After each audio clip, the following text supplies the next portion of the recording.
নমস্কার বন্ধুরা, প্রতিদিনের মতো আরেকটি নতুন ভিডিওতে সকলকে স্বাগত।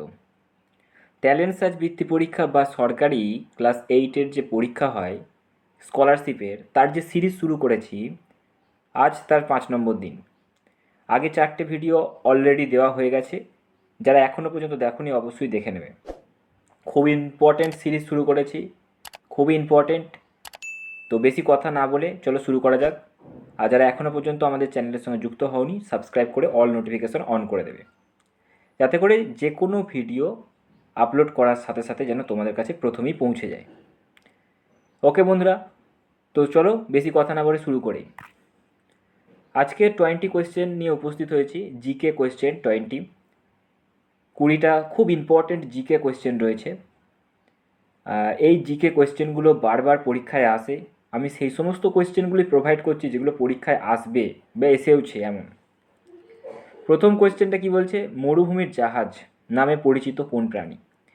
মরুভূমির জাহাজ নামে পরিচিত হচ্ছে উট। আমরা সকলেই জানি উটকে মরুভূমির জাহাজ বলা হয়। নেক্সট, পরবর্তী কোয়েশ্চেন কি বলছে, তাহলে উট হয়ে যাবে প্রথমের কোয়েশ্চেনের অ্যান্সার। উট হচ্ছে মরুভূমির জাহাজ। ব্যাঙের শাবক বা বাচ্চা কী নামে পরিচিত? এই পাশেই আমরা ছবিতে দেখতে পাচ্ছি ব্যাঙাচি। ব্যাঙাচি অবস্থায় প্রথমে পা থাকে না, ল্যাজ থাকে। পরবর্তীকালে পা হওয়ার পর ল্যাজ খসে যায়।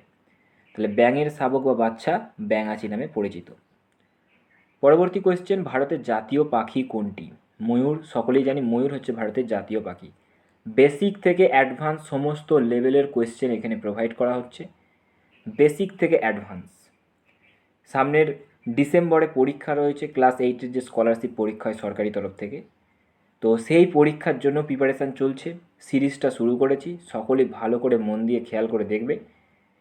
এবং যে প্রশ্নগুলো সমস্ত মেন্টাল অ্যাবিলিটির, জিকে, ইতিহাস, ভূগোল, বিজ্ঞান, ম্যাথামেটিক্সের চ্যাপ্টার থেকে করানো হবে, তোমরা অবশ্যই ভালো করে খেয়াল রাখবে। পরীক্ষায় তোমাদের ভালো নাম্বার হবে, অবশ্যই ভালো নাম্বার হবে, আর তোমরা স্কলারশিপ পেয়েও যাবে। দেখে নি পরবর্তী কোয়েশ্চেন, ভারতের জাতীয় ফল কোনটি? আচ্ছা, আমি হয়ে গেছে, এটা তো আমি হবে না, এটা আম হবে। আম, আম লিখে দিচ্ছি এখানে, আম ভারতের জাতীয় ফল। পরবর্তী কোয়েশ্চেন, ভারতের জাতীয় পতাকা কে ডিজাইন করেন? জাতীয় পতাকা যে নকশা সেটা কে ডিজাইন করেছিলেন? পিঙ্গালি ভেঙ্কাইয়া বলে একজন ব্যক্তি আছেন, সে পিঙ্গালি ভেঙ্কাইয়া, উনি ভারতের জাতীয় পতাকা ডিজাইন করেন। পরবর্তী কোয়েশ্চেন কি বলছে, বরফের তৈরি বাড়ি কি নামে পরিচিত? এই যে পাশেই দেখতে পাচ্ছি ছবিতে, যে বরফের তৈরি বাড়ি ইগলু নামে পরিচিত। ইগলু নামে পরিচিত হচ্ছে বরফের তৈরি বাড়ি। স্বাধীন ভারতে প্রথম প্রধানমন্ত্রী কে ছিলেন? পণ্ডিত জওহরলাল নেহরু স্বাধীন ভারতের প্রথম প্রধানমন্ত্রী, আর রাষ্ট্রপতি ছিলেন ডক্টর রাজেন্দ্র প্রসাদ। তো প্রথম প্রধানমন্ত্রী কোয়েশ্চেনটা করেছে পণ্ডিত জওহরলাল নেহরু, সঠিক অ্যান্সার হবে। রঙের উৎসব নামে পরিচিত কোন উৎসব? যে উৎসবটাকে রঙের উৎসব বলা হয়, তোমরা সকলেই জানো নিশ্চয়ই, হ্যাঁ, হোলি। হোলি হচ্ছে রঙের উৎসব নামে পরিচিত। পৃথিবীর সকল শক্তির উৎস কোনটি? অবশ্যই সূর্য। সূর্য হচ্ছে পৃথিবীর সকল শক্তির উৎস। আলোর উৎসব নামে পরিচিত কোন উৎসব? আলোর উৎসব হচ্ছে দীপাবলি বা দেওয়ালি বলা হয়। তো দীপাবলি হচ্ছে আলোর উৎসব নামে পরিচিত। 10টি কোয়েশ্চেন, আর 10টি কোয়েশ্চেন আমাদের রয়েছে, এবং তার সাথে সাথে প্রতিদিনের মতো একটা হোমওয়ার্কও রয়েছে। তোমরা অবশ্যই হোমওয়ার্কের অ্যান্সার কিন্তু কমেন্টে জানাবে। আর তোমরা এখনও যারা বন্ধুদেরকে শেয়ার করোনি অবশ্যই শেয়ার করে দেবে, যাতে করে তারাও এই কোয়েশ্চেনগুলো কভার করে এবং পরীক্ষার জন্য ভালো প্রিপারেশান নিতে পারে। দেখে নিই পরবর্তী কোয়েশ্চেন কী রয়েছে। পরবর্তী কোয়েশ্চেন রয়েছে, ভারতের জাতীয় জলজ প্রাণী কোনটি? পাশেই ছবিতে তোমরা দেখতে পাচ্ছ নিশ্চয়ই জাতীয় জলজ প্রাণী রিভার ডলফিন, যাকে নদীর ডলফিন বলা হয় অ্যাকচুয়ালি, বা শুশুক বলি আমরা। তো সেইটাই হচ্ছে জাতীয় জলজ প্রাণী ভারতের। রেডিও কে আবিষ্কার করেছিলেন? Radio Marconi. মার্কনি নামক ব্যক্তি, তিনি রেডিও আবিষ্কার করেছিলেন। খুব ইম্পর্ট্যান্ট কোয়েশ্চেন। আমি সেই সমস্ত কোয়েশ্চেন বাছাই করে এনেছি যেগুলো তোমাদের পরীক্ষাতে এসেছে বা আসবে, এরম টাইপেরই কোয়েশ্চেন আসে পরীক্ষায়, সেরাম নিয়ে এসেছি। এমনটা নয় যে সব কোয়েশ্চেন নিয়ে এসে হাজির, তা নয়। জিকে হচ্ছে একটা সমুদ্রের মতো সিলেবাস, জিকে শেষ করা খুবই মুশকিল ব্যাপার। তবু ইম্পর্টেন্ট যেগুলো পরীক্ষায় আসে বা আসার মতো, সেই টাইপের কোয়েশ্চেনই প্রেজেন্ট করা হয়েছে।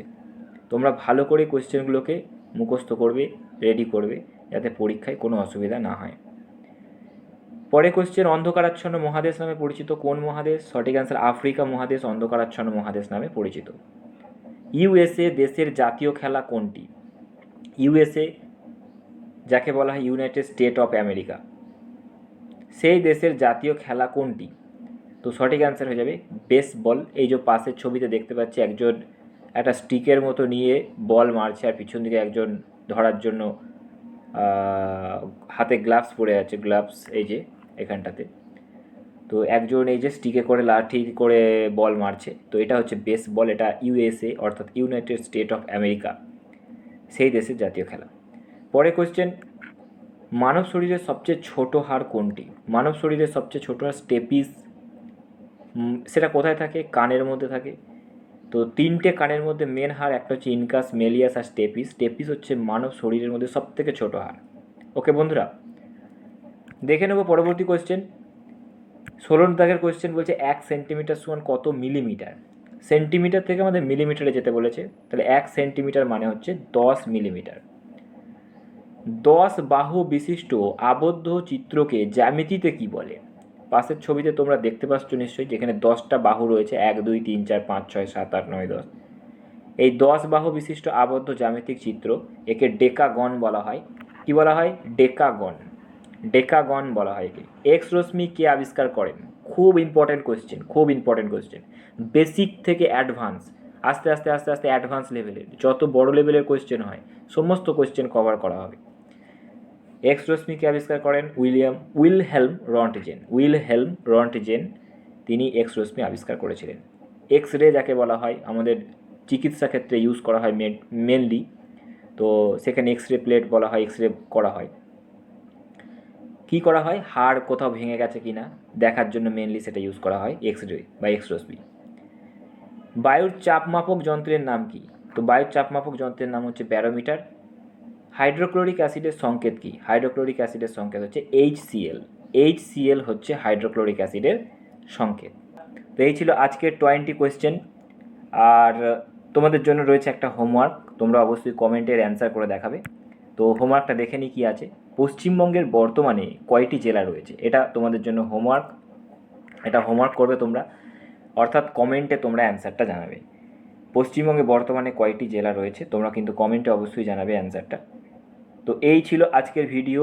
অল্প কিছু কোয়েশ্চেন ছিল, সামনেই ইউনিট টেস্টের পরীক্ষা চলে এসছে, তাই অল্প কিছু কোয়েশ্চেন রেখেছি। ইউনিট টেস্টের পরীক্ষা কমপ্লিট হয়ে গেলেই আমরা বেশি বেশি কোয়েশ্চেন রাখবো, যাতে তাড়াতাড়ি তোমাদের সিলেবাস শেষ হয়ে যায় এবং তাড়াতাড়ি অতি সহজ মানে কম টাইমের মধ্যে তোমরা বেশি কিছু জেনে যাও। তো তখন একটু বেশি করেই দেওয়া হবে। তো আজকের পর্যন্ত এইখানেই বন্ধুরা শেষ করছি, দেখা হবে পরের ভিডিওতে। ওকে, সো বাই বাই বন্ধুরা।